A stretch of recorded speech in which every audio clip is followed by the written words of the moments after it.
welcome back to part 4 of the Dungeon Master Guide review. This time we're just going to dedicate this entire section just to treasure. Treasure! Both treasure tables, determining how to give out treasure, and then magic items. So, you've got the book, so how does it start? I don't know, not at the beginning. Oh, I'm at the beginning! It starts by telling about types of treasure, whether it be gold coins, gemstones, art objects, or magic items. And then it goes straight into random treasure tables. Correct, and it has gemstones.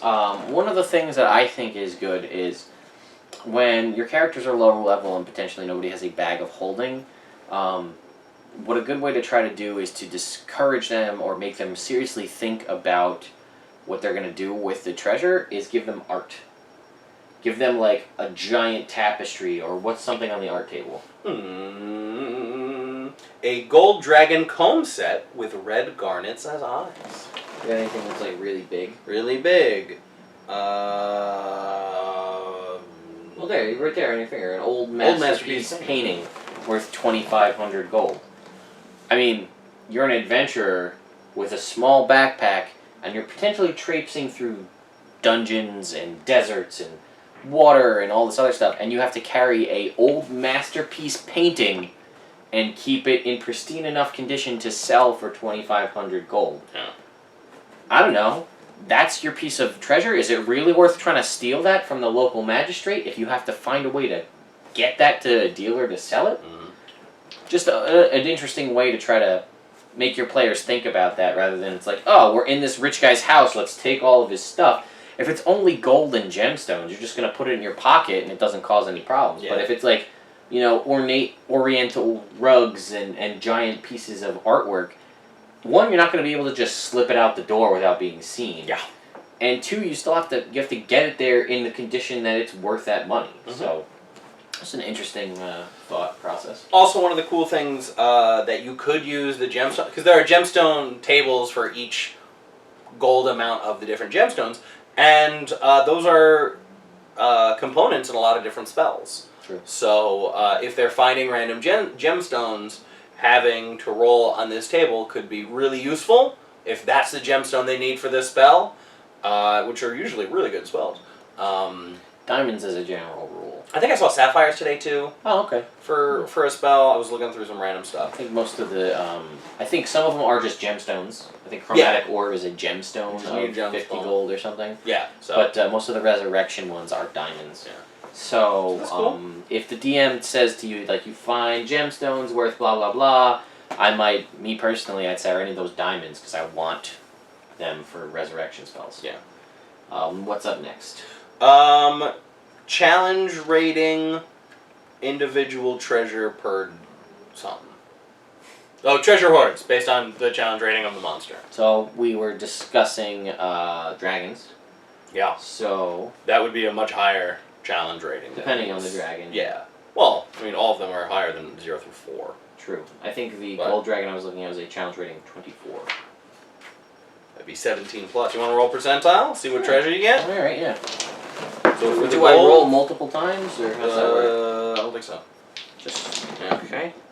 26. 26 gets you,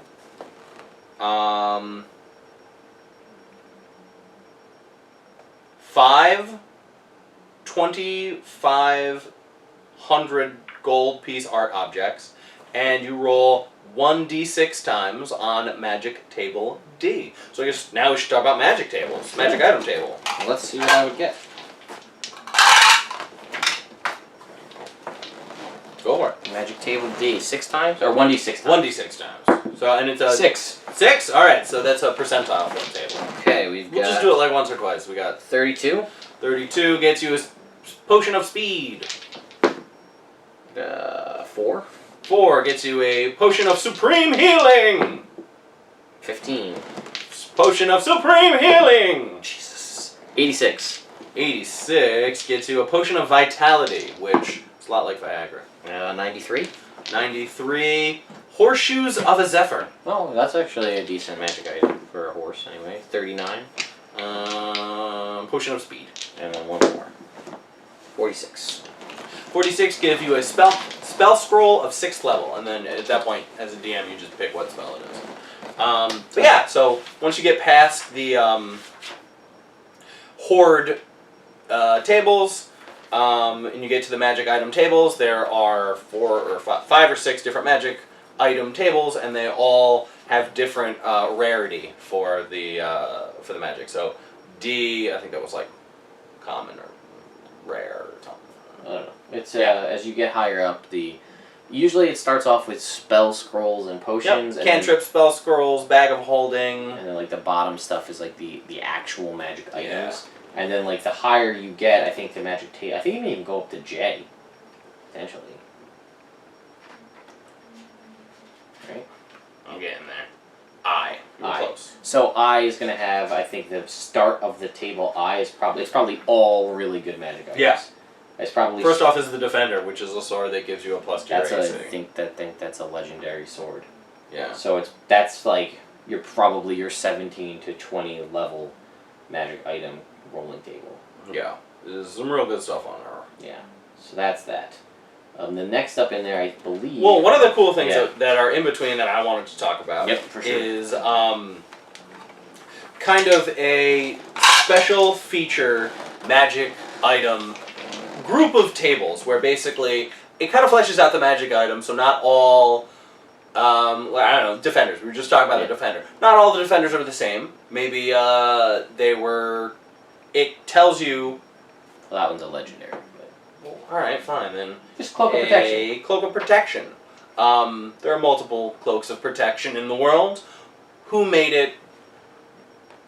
What's the item's history? Does it have any minor abilities? And does it have what they call quirks? Which is a cool thing to flesh it out, maybe give your character some more to roleplay with, maybe give them some special abilities, have it look a certain kind of cool way. It's a fun way to kind of flesh out these magic items. So do you wanna make a random magic item? Sure. Just to touch on that, it's sort of like we were talking about fleshing out your dungeon. Mm-hmm. Who created the dungeon? Why they make it? What's its history? This is the same thing, because this magic item could potentially be something you yourself created through using a magic item creation table, and then you know who created it and why, and then maybe the quirk and special ability thing comes in, but maybe it's a legendary thing that's passed down, like a Glamdring or an Orc Render or whatever it was from The Hobbit, Thorin's sword and Glamdring Gandalf's sword and Sting. Like they have a history. Yeah. You're made by elves for one reason or another, and they glow when an orc is near, and so on. Or Neil's sword from Community. True. The Sword of Duquesne. Sword of Duquesne. He was Duquesne. Yeah. Of Clan Duquesne. True. So what's up first? D20 to find out who created it. 20. 20 is Undead. The item incorporates an imagery of death, such as bones, skulls, and might be crafted from parts of corpses. It feels cold to the touch. Okay. So. Then you got a D8 from the history. For the history, sorry. So what's the history of said item? It was made by Undead, and perhaps we'll know why. 8. 8. It is a symbol of power. This item was once used as part of royal regalia, or as a badge of high office. Its former owner or person's descendants might desire it. Or someone might mistakenly assume its new owner is the item's legitimate inheritor. So let's say it was a cloak once worn by a lich. True. Now that people may think you're a lich. Yeah. It's a lich. So that there's potentially negatives to that. Depending on how you play it. Or you run into an encounter of undead and you see this cloak, like. That I've got to be evil because I wouldn't be able to have this cloak if I wasn't good with the lich, and then that allows you to kind of, at least try to talk your way out of something. D20 for minor property, and some of these are real good. 6. 6 is Guardian, which is I think the best of the minor properties. The item whispers warnings to its bearer, granting a +2 to initiative if the bearer isn't incapacitated. One of the few ways to ever get bumped to your initiative. Yep. So. And then for quirk, D12. 6. 6 is loud. The item makes a loud noise, such as a clang or shout or resonating gong when it's used. So you might have a bonus to your initiative, but everybody's gonna know you're coming. Yep. And that sort of think if it fits with the undead. Mm-hmm. Well, I mean, it also kind of fits with, you know, for the +2 to initiative, it's because whispering. It's talking to you. Hey, look out! There's a guy coming! Oh, crap. Oh, well, now we know we're here. Shit, man, thanks. Cloak. Yeah. So yeah, it fleshes it out, makes it kind of cool, can give you bonuses. Use it if you want. It's fun. And then that was the magic item. That was random. And then we're into magic items. Okay. Do you want to talk about attunement? Have we talked about attunement? No, yet? we haven't. The way this edition works, differing from previous editions, is in other editions you may have had slots like you would have in a typical RPG, like a head slot and a neck slot for a necklace, and then a shirt, and then your armor, and then maybe gloves or bracers and rings and pants and, you know, greaves and boots, cloak, you know. So you got all these different slots for all these different items. So you could only potentially ever have one, but you could, you know, a substantial amount. Because magic items are more of a rarity in this edition, you have attunement slots. You have 3 attunement slots, and certain items in there will say requires attunement. And to attune to an item, you have to bond with the item over the course of an hour, which also works for identifying magic items in this. Turns out in this edition, you can take a sip of any potion and know what the potion is, and basically hang on to any item for an hour to learn what it is. Whereas the use of Identify lets you know what it is immediately. And I feel like Identify, I'm not sure if this is the case, but I feel like Identify might let you know if it's cursed or not. Oh, maybe. Because some items only, like, they have a bonus that you can have for just using that item. Like, if I swing this sword, I might get a +1 to hit with it, but I won't get the cool extra bonus damage that it does unless I attune to it. Mm-hmm. And I think the cursed items, the curse only affects you once you attune to the item. Okay. So, like, you might use an item and never know, and then be like, oh, I can't attune to this, and give it to your friend, and they attune to it, and now they're, like, cursed. Yeah. So you can only have 2 or 3 attunement slots, and usually the higher, more powerful weapons and armor and things like that all require attunement. I'd say most magic items require attunement. There are some that don't. Some, a lot of the especially most of the one-off ones don't. Like if Okay. it's like an item that summons something, like, you know, you break this gem and it summons an elemental, that doesn't require attunement.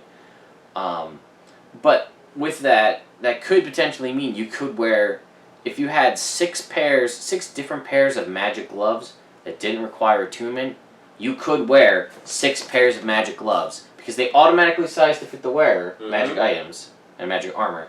So put on 6 pairs of magic gloves that all have differing magic abilities if they don't require attunement, and you would have access to every single one of those abilities. And then, you know, you'd still have your free attunement slots.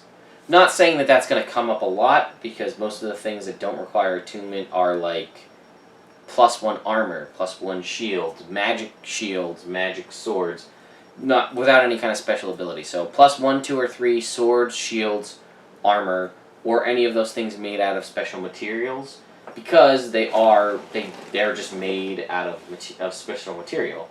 For instance, dwarven plate does not require attunement, and that is a very rare item. And the flavor of that is just heavy. It's just full plate crafted by dwarves in the ways of old, so that it's magical. The ways and of yore. I believe it is a full plate with a +2 AC, and it also gives you the bonus of being able to use a reaction to, if you're pushed back at all, you can lower the amount you're pushed by 10 feet. Which I've noticed, most things that push you back 10 feet. Right.